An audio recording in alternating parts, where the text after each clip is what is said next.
ಅಖಂಡ ಭಾರತ ವಾಹಿನಿಯ ಸಮಸ್ತ ವೀಕ್ಷಕರಿಗೆ ನಮಸ್ಕಾರ. ಮತ್ತೊಂದು ವಿಡಿಯೋಗೆ ಸ್ವಾಗತ.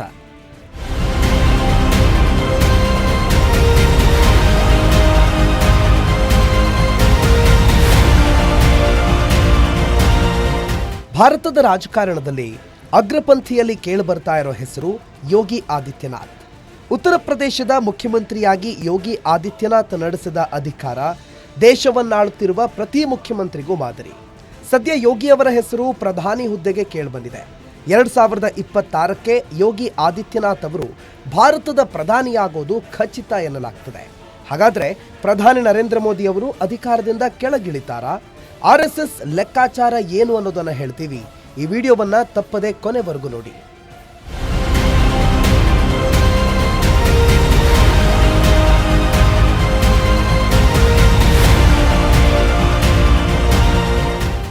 ಅಖಂಡ ಭಾರತ ವಾಹಿನಿಯನ್ನ ಸಬ್ಸ್ಕ್ರೈಬ್ ಮಾಡಿ.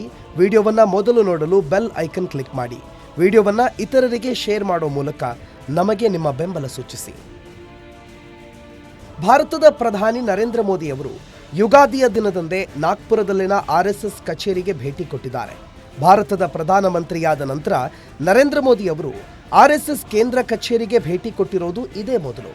ಭಾರತೀಯ ಜನತಾ ಪಕ್ಷದಿಂದ ಪ್ರಧಾನಿಯಾಗಿದ್ದ ಅಟಲ್ ಬಿಹಾರಿ ವಾಜಪೇಯಿ ಅವರು ಡಾಕ್ಟರ್ ಹೆಡ್ಗೇವಾರ್ ಸ್ಮೃತಿ ಮಂದಿರಕ್ಕೆ 2000ನೇ ಇಸವಿಯ ಆಗಸ್ಟ್ 27ರಂದು ಭೇಟಿ ನೀಡಿದರು. ಪ್ರಧಾನಿ ನರೇಂದ್ರ ಮೋದಿ ಅವರು 2 ಅವಧಿಯನ್ನು ಪೂರ್ಣಗೊಳಿಸಿದ್ದು, ಇದೀಗ 3ನೇ ಅವಧಿಗೆ ಪ್ರಧಾನಿಯಾಗಿ ಅಧಿಕಾರ ಸ್ವೀಕಾರ ಮಾಡಿದ ಬೆನ್ನಲ್ಲೇ RSS ಕಚೇರಿಗೆ ಭೇಟಿ ಕೊಟ್ಟಿದ್ದಾರೆ.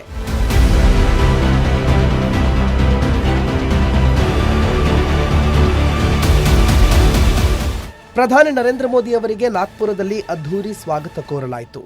RSS ಮುಖ್ಯಸ್ಥರಾದ ಮೋಹನ್ ಜಿ ಭಾಗವತ್, ಸಂಘದ ಮಾಜಿ ಪ್ರಧಾನ ಕಾರ್ಯದರ್ಶಿ ಸುರೇಶ್ ಬಯಾಜಿ, ಮಹಾರಾಷ್ಟ್ರದ ಮುಖ್ಯಮಂತ್ರಿ ದೇವೇಂದ್ರ ಫಡ್ನವೀಸ್, ಕೇಂದ್ರ ಸಚಿವ ನಿತಿನ್ ಗಡ್ಕರಿ ಜೊತೆಯಲ್ಲಿದ್ದರು.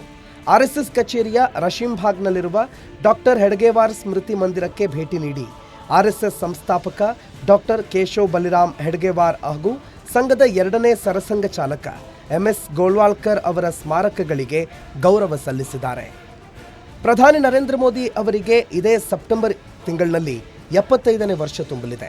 ನರೇಂದ್ರ ಮೋದಿ ಅವರು ಪ್ರಧಾನಿಯಾಗುತ್ತಲೇ ಬಿಜೆಪಿ ನಾಯಕರು 75 ವರ್ಷಕ್ಕೆ ನಿವೃತ್ತಿ ಪಡೆಯುವಂತೆ ಸೂಚಿಸಿದರು. ಇದೇ ಮಾನದಂಡದ ಅಡಿಯಲ್ಲಿ ಈಗಾಗಲೇ ಹಲವು ನಾಯಕರು 75 ವರ್ಷ ತುಂಬುತ್ತಲೇ ತಮ್ಮ ಹುದ್ದೆಗೆ ರಾಜೀನಾಮೆ ನೀಡಿದರು. ಇದೀಗ ನರೇಂದ್ರ ಮೋದಿ ಅವರಿಗೂ ಕೂಡ 75 ವರ್ಷ ತುಂಬಲಿದ್ದು, ಪ್ರಧಾನಿ ಹುದ್ದೆಗೆ ರಾಜೀನಾಮೆ ನೀಡ್ತಾರಾ ಅನ್ನೋ ಕುತೂಹಲ ಮೂಡಿಸಿದೆ. RSS ಕಚೇರಿಗೆ ಭೇಟಿ ನೀಡಿದ ಹೊತ್ತಲ್ಲೇ ನರೇಂದ್ರ ಮೋದಿ ಹಾಗೂ RSS ಮುಖ್ಯಸ್ಥರಾದ ಮೋಹನ್ ಭಾಗವತ್ ಜಿ ಇದೇ ವಿಚಾರದ ಕುರಿತು ಚರ್ಚೆ ನಡೆಸೋ ಸಾಧ್ಯತೆ ಇದೆ ಎನ್ನಲಾಗ್ತಿದೆ. ಇನ್ನೊಂದೆಡೆಯಲ್ಲಿ ಬಿಜೆಪಿ ರಾಷ್ಟ್ರೀಯ ಅಧ್ಯಕ್ಷರ ನೇಮಕಾತಿಗೆ ಸಂಬಂಧಿಸಿದಂತೆ ಅಂತಿಮ ನಿರ್ಧಾರ ಹೊರಬೀಳಲಿದೆ.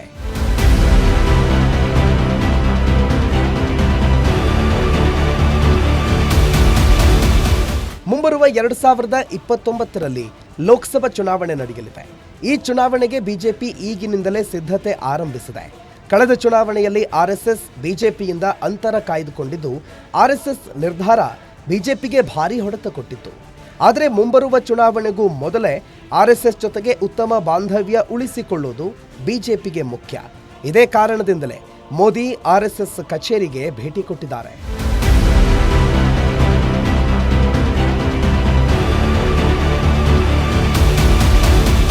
ಮುಂದಿನ ಲೋಕಸಭಾ ಚುನಾವಣೆಗೆ ಬಿಜೆಪಿ ಹೊಸ ಪ್ರಧಾನಿ ಅಭ್ಯರ್ಥಿಯೊಂದಿಗೆ ಕಣಕ್ಕಿಳಿಬೇಕಾಗಿದೆ. ಮತ್ತೊಂದೆಡೆಯಲ್ಲಿ ತಾವೇ ಜಾರಿಗೆ ತಂದಿರುವ ನಿಯಮವನ್ನ ಪ್ರಧಾನಿ ಮೋದಿ ಮುರಿತಾರಾ ಅನ್ನೋದು ಕುತೂಹಲ ಮೂಡಿಸಿದೆ.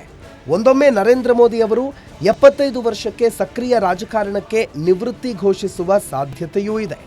ಚುನಾವಣೆಗೆ 2 ವರ್ಷ ಬಾಕಿ ಇರುವಾಗಲೇ ಹೊಸ ಅಭ್ಯರ್ಥಿಯನ್ನ ಪ್ರಧಾನಿ ಹುದ್ದೆಯಲ್ಲಿ ಕೂರಿಸಿದ್ರೆ ಮುಂದಿನ ಚುನಾವಣೆಗೆ ಅನುಕೂಲ ಆಗಲಿದೆ ಅನ್ನೋ ಲೆಕ್ಕಾಚಾರವೂ ನಡೀತಿದೆ. ಸದ್ಯ ಭಾರತದಲ್ಲಿ ಬಿಜೆಪಿ ಹೆಚ್ಚು ಪ್ರಾಬಲ್ಯವನ್ನು ಹೊಂದಿದೆ. RSS ಅನ್ನೋ ಶಕ್ತಿ ಬಿಜೆಪಿಯ ಜೊತೆಗೆ ಇರುವವರೆಗೂ ಭಾರತೀಯ ಜನತಾ ಪಾರ್ಟಿಯನ್ನ ಅಲುಗಾಡಿಸೋದಕ್ಕೂ ಯಾರಿಂದಲೂ ಸಾಧ್ಯವೇ ಇಲ್ಲ.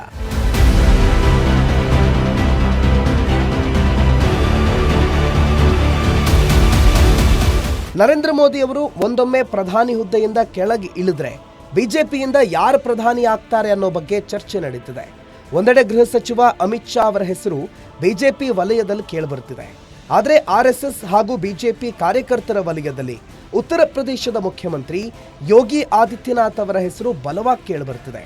ಉತ್ತರ ಪ್ರದೇಶದ ಮುಖ್ಯಮಂತ್ರಿಯಾಗಿ ಯೋಗಿ ಆದಿತ್ಯನಾಥ್ ಅವರು ನಡೆಸುತ್ತಿರುವ ಅಧಿಕಾರ ಸಂಘ ಪರಿವಾರದ ನಾಯಕರಿಗೆ ಖುಷಿ ಕೊಟ್ಟಿದೆ.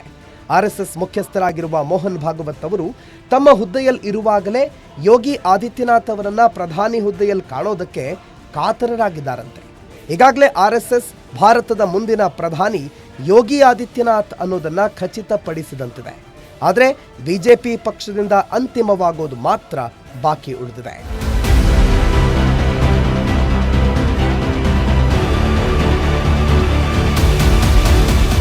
ಭಾರತದ ಮುಂದಿನ ಪ್ರಧಾನಿ ಯಾರಾಗಬೇಕು ಅನ್ನೋದು ಆರ್ಎಸ್ಎಸ್ ನಿರ್ಧಾರವೇ ಅಂತಿಮವಾಗಲಿದೆ.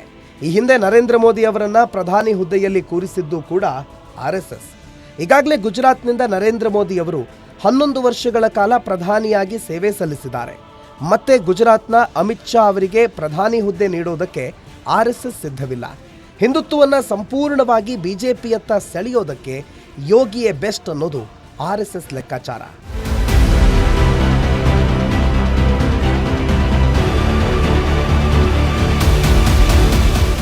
ಅಯೋಧ್ಯೆಯಲ್ಲಿ ರಾಮ ಮಂದಿರ ನಿರ್ಮಾಣ, ಮಹಾಕುಂಭಮೇಳದ ಮೂಲಕ ಅಖಂಡ ಭಾರತದ ಹಿಂದೂಗಳನ್ನು ಒಗ್ಗೂಡಿಸಿರುವ ಖ್ಯಾತಿ ಯೋಗಿ ಆದಿತ್ಯನಾಥ್ ಅವರಿಗೆ ಸಲ್ಲುತ್ತೆ.